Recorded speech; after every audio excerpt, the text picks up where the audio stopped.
One of the first things I have to tell you when you take a machine quilting class is that taking one machine quilting class is like taking one violin lesson or one tango lesson, okay? All I can do in this time is give you an introduction to quilting the way I see it, hopefully clear up some misinformation you may or may not have, and kind of put you on the right path so that you can teach yourself to become a better machine quilter. So really the only way that you can learn machine quilting is not by taking a class, not by having a great teacher come and teach you how to do it, it's by practicing. So if you want to be better at machine quilting, you have to be dedicated to the process of practicing. What happens with most of us is that we sit down in front of the machine, we quilt a quilt under duress, we have to get it done, it's a baby gift or whatever, and then we don't do it again until we have to do it again. And then we're under duress again. We don't remember what we did the last time, and we haven't really gained the skills that we need to become a better machine quilter. I always tell people that if you want to get your money's worth out of the class, read the handout within 24 hours of the class. It will help seal in the information that I give you verbally and that you're going to learn kinesthetically by doing the quilting. But also, if you really want to get your money's worth out of the class, to find a time when you're going to be in town for 21 days in a row, not traveling. And then to practice for 20 minutes a day for 21 days in a row. This is what it takes for the body to learn a new habit. This constant repetition. We humans require a lot of repetition to really gain a skill set. The biggest thing is that this is a body language, and you're going to be dancing with your machine. And that's why it's very similar to that tango lesson, or doing a dance of some sort that you have to learn steps to, is that you need that constant repetition. That repetition makes this wonderful thing happen, and that's called imprinting. And you're going to imprint the motions or the movements. Now, Joanne, you've done that with your long arm quilting. You know exactly how you have to move to get certain designs. I call this class Doodle and Dance for two reasons. Doodling is what we're doing on our quilts. It's really all it comes down to, is that we're doodling on the quilt. And then it's dancing because we are the one who's controlling the motions, and we're working in tandem with our machine. Now, normally if you've ever danced much with a partner, usually the man is the lead. Well, you are the lead. Your machine is not the lead. Your machine is not the boss of you. You are the boss of your machine. Okay, now most people don't know their machines well enough to feel comfortable saying, yes, I am the boss of this machine. But you need to have a grasp on your machine that allows you to feel that way. You know how to manipulate the machine and make it do the things you want it to do, not the other way around. Now, the newer machines want to tell you how to do everything. They have computers in them that say, this has to take place, and that has to take place, and the other has to take place. Well, what we are asking the machine to do during free motion quilting is the most basic thing the machine does, and that is move the needle up and down and have it interact with the bobbin thread. That's all we want it to do. So the highly computerized machines are like, wait, I want to control all this. And we want it to do the opposite. We want it to just do this basic thing and let us control everything. So you've got an easy machine to work with, you've got an easy machine to work with, and you've got an easy machine to work with. So everybody's kind of in a good spot. If you're thinking about buying other machines for machine quilting, remember that even your favorite quilt store, they're salespeople trying to sell a machine and make the most money. Midline machines are the machines that you want for machine quilting. High-end machines are not the machines you want for machine quilting, okay? They have too much of a computer, they're too refined, they have too many bells and whistles, and most of them don't really like to machine quilt. Again, because we're taking all their computer out and asking it just to do its base thing of moving the needle up and down, okay? So it's not about the machine per se, it's about how you approach the machine. So we want to approach the machine from a standpoint that we're the boss, we're controlling everything. The machine's just going up and down. But when we doodle with a pencil and a piece of paper. And when we doodle with a quilt, we have a quilt and we have the needle of the machine. Which one of those is the pencil? We are. No, we are. The quilt is the pencil. The quilt is the pencil. The pencil moves when we doodle. Okay? The paper stays still. When we quilt, the quilt moves. The needle goes up and down, but it stays still when it comes to how it does or does not draw the design. So when you long arm, the machine is the pencil. It's the total opposite when you sit down in front of your machine. The quilt is the pencil. So as soon as you internalize that idea and you realize the quilt is the pencil, the quilt is the pencil, then you actually start moving differently. So when I practice doodling, and I practice doodling every new stitch I do, I move my body in an exaggerated way so that I can feel the movement that I'm going to have to make with the quilt. So if I'm just doing a little swirl, instead of drawing a little tight swirl, I draw the swirl in my upper body. I want to feel that movement. That movement is going to help me do the dance with my machine later in front of the quilt underneath it. Okay? So you want to imprint those motions. I know exactly how a swirl feels. I know exactly how my petals to my flowers feel. I can feel that movement. And that's what's going to help you become a better machine quilter. Okay? We're going to talk a little bit about the actual quilts themselves and why we quilt what we quilt. The most important question when you go to start quilting a quilt that you have to ask about that particular quilt alone is, how is this quilt that I'm about to quilt going to be used? Because how it's going to be used will help you to determine how heavily you're going to quilt it. If you were to take fabric from a quilt store and buy enough fabric to make 2 twin-sized quilts, and you were making them for 6-year-old twin girls, but you wanted to make them, instead of out of little girly fabric, out of fabrics that would last a long time and they'd be happy with until they were teenagers and off to college. And those quilts got washed on the first Sunday of every month no matter what.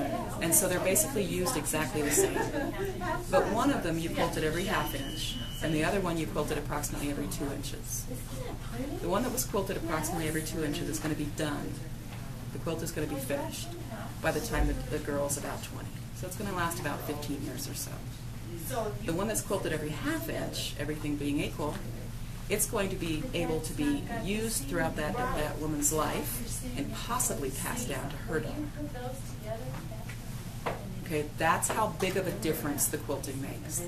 The more heavily quilted something is, the longer it's going to last through regular wear and tear. The more heavily something is quilted, the more longer it's going to last through laundering. So if you've got quilting every ½ inch, the whole quilt moves as one. When you pull on it, when you spin it, all those things, it moves as one.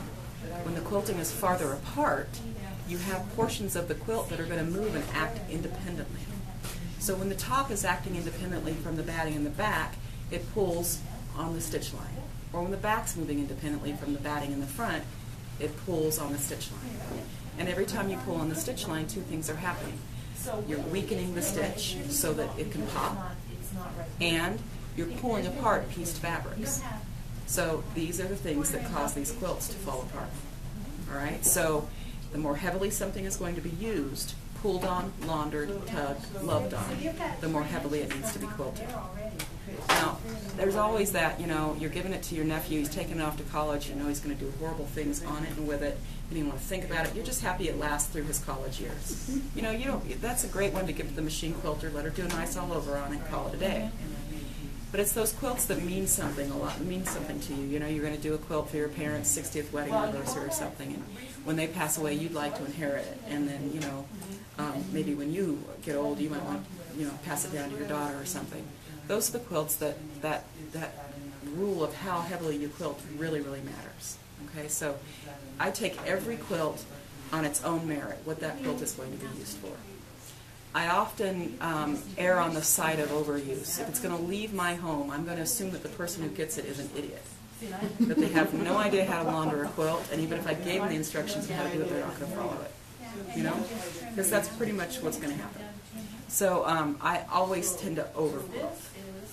And we'll talk about the types of battings and threads we need to use when we start quilting more heavily. This is what we know so far to be true about quilting in this revamping of quilting here in the United States. Is when the long arms came out about 25, 30 years ago, that was the first time we saw a new weight of thread in a very long time, and they brought out the 30-weight threads to go along with those long arms. And for the first 8 to 10 years that long arms were out, all we saw were the mattress cover designs that were all 4 and 5 inches apart, the big roses and the big clouds and the all-over pantographs. And those quilts aren't lasting, they're failing. And we know why they're failing, they just weren't quilted close enough. Well, then we did this, the pendulum just shifted way over the other side, and then all of a sudden quilting became acceptable in the competitive realm. And it became more acceptable in the magazines and in the books and everything, and it became the thing, in fact. And then people started over quilting. Everything was quilted too heavily, too decoratively, and we ran into issues with how they hung and how they draped and all those things. So now the pendulum's kind of swinging towards the middle, and we're understanding that the quilt needs the proper amount of quilting, but you have to pay attention to how you're quilting it. And that will take us to design. We'll talk about that in a few minutes. So the first question is, how is this quilt going to be used? And then the answer will lead you to the answers to the next questions. How close am I quilting? And therefore, what weight of thread am I using? Now, do all three of you know how to read the weight of a thread on a thread package? No? Okay. Most threads will tell you something about their weight. So this one says number 40/3. And that means that it's a 40 weight 3 ply. Now, Mettler used to tell you the ply, and they don't any longer. So this one just says number 40, which is the weight. This one says NE instead of NO. NE 60/2. That's a 60 weight 2 ply. This one right here gives you lots of information. It says 30 weight long staple cotton, and on this side it says use a size 90 or 100 top stitch needle. So it even tells you what size needle to use. Yeah, which is amazing. And then this one says number 50. It's a 50 weight. Okay, so yours is a Mettler. It's a 40 weight. Okay. Now, when we first started machine quilting, the 30 weight was what everybody used. Now, the 40 weight is what most people use. So both of these are 40s. The weight is simply telling you how much of the product goes into 660 yards. Why that is true, I'm not sure. It has something to do with British measurement in manufacturing. But it's telling you what the tensile strength of the product is, and it's telling you how thick the product is. Now, whenever we run our hands across the surface of a quilt, we want to feel the fabric first. If we feel the thread, we want it to be secondary, 99.9% of the time. Now, I always say, unless you're David Taylor. You know, if you're David Taylor and you're using thread as a way to build reality or realism in pictorial quilts, then you probably want the thread to be seen first and the thread to be felt first. So when you run your hands across one of his quilts, which you don't do with him watching, you you will feel the thread first.